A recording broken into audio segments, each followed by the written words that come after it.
사랑하는 성도 여러분, 안녕하십니까? 오늘은 4월 7일 수요일입니다. 오늘 새벽 이슬과 같은 주의 말씀을 사모하며 나오신 모든 분들을 주님의 이름으로 축복합니다. 오늘 같이 상고할 말씀은 어제 이어서 사무엘상 11장 6절과 7절 두 절의 말씀 제가 받들어 읽도록 하겠습니다. 사울이 이 말을 들을 때에 하나님의 영에게 크게 감동되매 그의 노가 크게 일어나 한 겨리의 소를 잡아 각을 뜨고 전령들의 손으로 그것을 이스라엘 모든 지역에 두루 보내어 이르되 누구든지 나와서 사울과 사무엘을 따르지 아니하면 그의 소들도 이와 같이 하리라 하였더니 여호와의 두려움이 백성에게 임함에 그들이 한 사람같이 나온지라. 아멘. 이것은 우리에게 주시는 하나님의 말씀입니다. 오늘 말씀의 제목은 위기에 빛나는 리더십이다. 위기에 빛나는 리더십이라는 제목으로 말씀을 잠깐 나누려고 합니다. 우리가 그 9장과 10장에서 이제 사울이 그 길 잃은 나귀를 찾기 위해서 이렇게 헤매는 장면, 그러면서 아버지의 말씀에 순종해서 나귀를 찾다가 정말 찾은 것은 사무엘을 찾게 되었죠. 만나게 되었죠. 사무엘은 사실 사울을 기다리고 있었죠. 그러면서 이 사울에게 이스라엘의 왕에 대한 비전을 나누게 되고, 그리고 이제 마지막 순간에 보시면은 10장에 보시면은 이 사울을 기름 붓게 되는 것이죠. 사울을 기름 부은 것은 사실은 모든 백성들이 아는 사실은 아니었습니다. 사무엘과 사울의 굉장히 비밀스러운 그와 같은 하나님의 어노인팅이었고, 그러나 그 기름 부으심이라는 것은 굉장히 중요하다. 왜냐하면 이것은 성령의 임재를 뜻해서 제사장과 같이 따로 구분되어서 하나님의 에이전트로 이 땅 위에 공의와 정의를 정치적인 그런 시스템 속에서 드러내는 또 하나의 제도의 시작이 되었다. 제가 그렇게 말씀드렸습니다. 그리고 나서 이제 10장 후반에 보시면은 사무엘이 미스바로 이스라엘 온 지파들을 모으게 됩니다. 그리고 거기서 왕을 이제 뽑는데요. 여러분, 제비를 뽑아서 왕을 삼게 됩니다. 여러분, 왕이라고 하는 거 얼마나 중요하고, 또 리더십과 뭐 자격, 조건 뭐 이런 것들이 이 대통령 선거하려면 여러분 엄청나잖아요. 어릴 적부터의 그 모든 전력이 다 나오는데요. 이스라엘의 왕을 뽑는데 하나님께서 제비로 뽑는 거예요. 12지파 중에서 이 베냐민 지파가 선택되었고, 베냐민 지파 중에서도 이 사울의 기스의 아들이 뽑히게 되는 것이죠.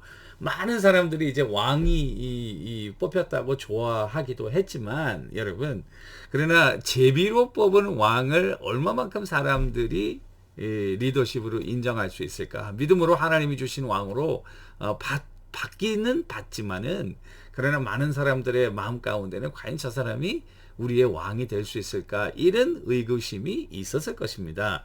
뒤에 보시면은 10장 27절에 뭐라고 그러냐면, 어떤 불량배는 이르되 이 사람이 어떻게 우리를 구원하겠느냐 하고 멸시하며 예물을 바치지 아니하였으나 그는 잠잠하였더라. 사울이 거기에 대해서 잠잠하였더라. 이 순수하고 겸손한 그와 같은 사울의 초기 모습을 우리들에게 보여줍니다. 이제 이와 같은 사건이 있고 난 다음에 11장에 보니까 암몬 족속이 이스라엘 땅을 침공하게 된 거예요. 그런데 여기 보니까 길르앗 야베스 지역에 나와가지고 뭐라 그러냐면은 암몬 사람 나하스 왕이죠. 그러니까 이르되 내가 너희 오른쪽 눈을 다 빼야 너희와 언약하리라. 내가 온 이스라엘을 이같이 모욕하리라. 그러면서 이제 이 길르앗 야베스 땅을 암몬 족속이 공격하는 그런 사건이 벌어지게 된 것입니다. 거기에 대해서 야베스 장로들이 7일간의 시간을 우리에게 달라. 여러분 3절에 보시면, 그리고 전령들을 보내서 우리를 도와달라. 지금 암몬 족속이 우리를 공격해 와서 우리가 굉장히 어려운 지경에 처해 있다. 이 소식이 이제는 여기 보시면은 사울 기브아에 있는 사울에게 들어온 거예요. 자, 그와 같은 소식을 들었을 때 사울이 뭐 하고 있었냐면 농사일을 하고 있었어요. 왕이라고 제비 뽑아가지고 이렇게 선택이 되었지만 딱히 할 일이 없었던 거죠. 그래서 농사일을 하고 있는데 이제 야베스 장로들로부터 온 그런 전령들의 소식을 듣게 된 이 사울의 모습이 6절에 보시면 이 말을 들을 때 하나님의 영에게 크게 감동됨에 크게 그의 노가 일어났다. 그의 노가 크게 일어났다. 이렇게 말씀하고 있습니다. 자, 이 야베스 땅은 사실은 굉장히 그 원래 암몬 족속의 땅이었어요. 그런데 여호수아가 가나안을 이제 점령하면서 그들로부터 빼앗은 땅이죠. 근데 빼앗은 땅을 이제 여기 보시니까 이 사사 시대 말기에 이스라엘의 혼란기를 타서 암몬이 다시 그것을 take it back, 다시 차지하려고 하는 그와 같은 의도인 것을 알 수 있고요. 그럼에도 불구하고 이스라엘이 저항할 수 없었던 것은 사사들이 굉장히 타락하고 이스라엘을 다스리는 그와 같은 왕, 지도력이 없었던 것을 이 암몬 족속의 왕인 나하스가 알았던 거예요. 그러니까 사람들을 보내가지고 전령들에게 우리를 도우라 했지만은 중앙 집권 체제에 그와 같은 조직력이 없기 때문에 크게 무슨 소용이 있겠냐. 아마 거기에 대한 별로 그런 기대도 분명히 너희들은 아무도 너희들을 위해서 목숨을 버리고 와서 도와줄 그런 지파가 없을 것이다 라고 생각했을 거예요. 그런데 이스라엘의 왕이 이 암몬 족속인 나하스가 모르는 사실은 이스라엘의 왕이 있었다는 사실이에요. 그게 누굽니까? 사울입니다. 그런데 그 왕은 하나님으로부터 구별을 받아서 이제 기름 부음을 받은 그와 같은 하나님의 종이었다는 사실이죠.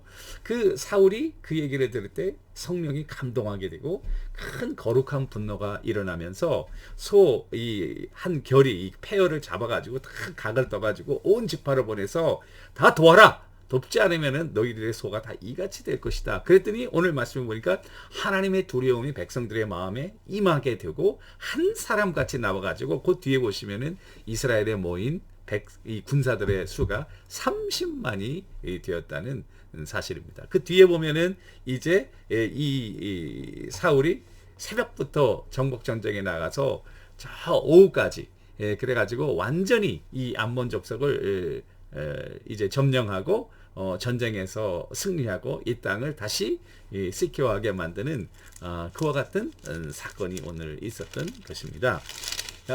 거기에 대해서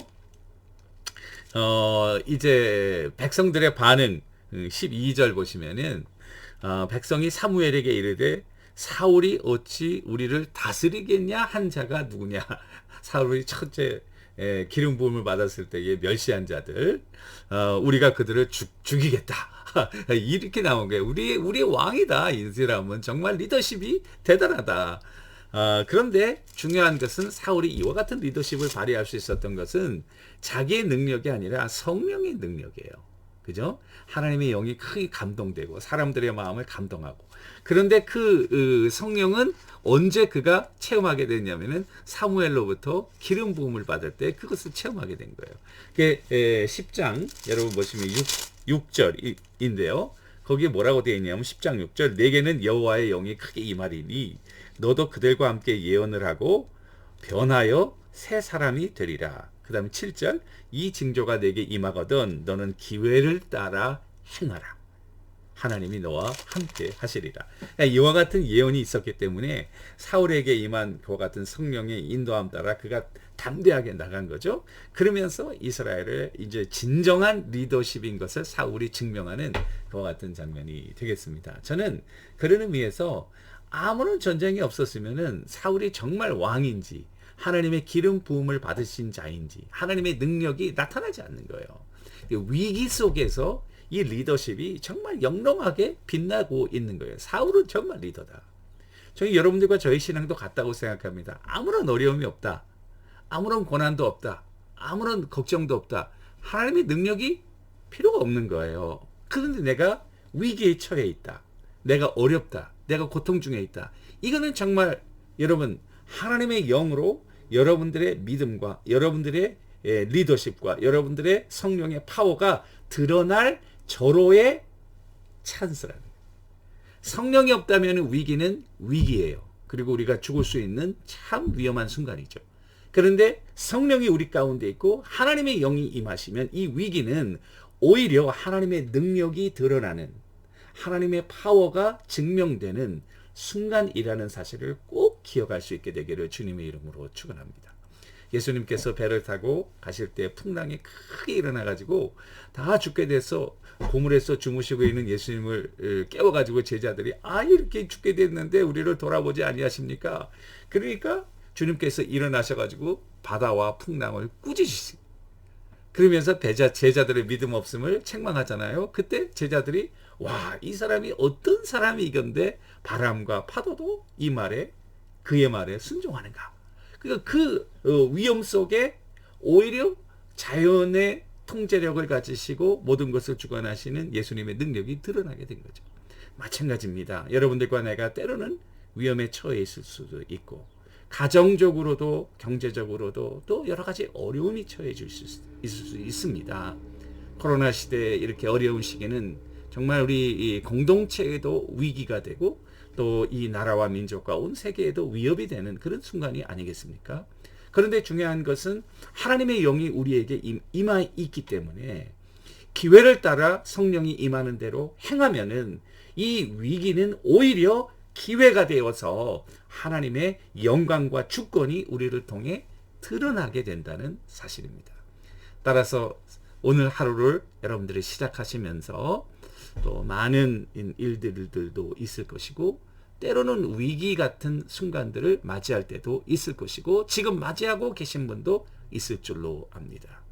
여러분 성령의 능력 안에서 그 위기는 기회인 것을 여러분 꼭 기억하시고 성령을 따라 행하면서 하나님의 능력을 체험하는 한날 되시기를 주님의 이름으로 간절히 축원합니다. 기도하겠습니다.